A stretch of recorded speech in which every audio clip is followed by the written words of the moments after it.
nabanhaw kag tungod sa iyang pagkabanhaw ginbanhaw yaman ikaw. Amen.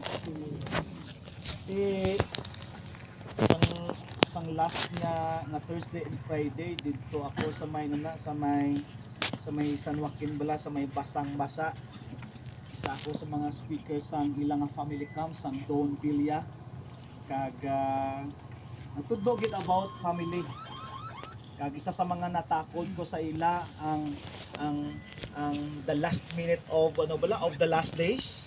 Ito sa una ang ginatudlo sang atong mga pastors, we are now living in the last hour of the last days. Pero kung aton subong lang tawon, we are living in the last minute of the last days. Kung silingon, minuto na lang gid ang nabilin sa aton nga panahon subong.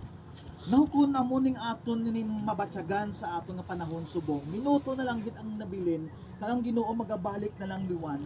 Isa ini sa mga nagapa-remind sa aton ang ining Resurrection Sunday. That every one of us nga nakabaton sang Kristo, okay?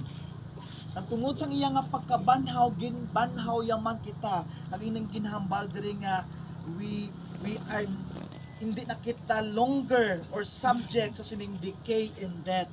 Nga bisan mapatay kita physically, mapuli kita sa langit, na may ara sang glorified body, kag may ara sang new life nga manging kaupod naton ang aton nga Ginoo. No, ano pag diri makita naton? Ang pagkabanhaw ni Kristo Jesus ginggamhan kagin tagaan niya sang gituwag ability to dispense resurrection to others. Buot pasilingon, wala iya nangin close-minded o nangin close ang pertahan sang Ginoo. Sino man ang mga tao, matig-aman siya, mahumok man siya, manggaranon man siya, imol man siya, o kung sino man siya ang klase sang tao, prominent man siya o kung hindi man siya prominent, okay?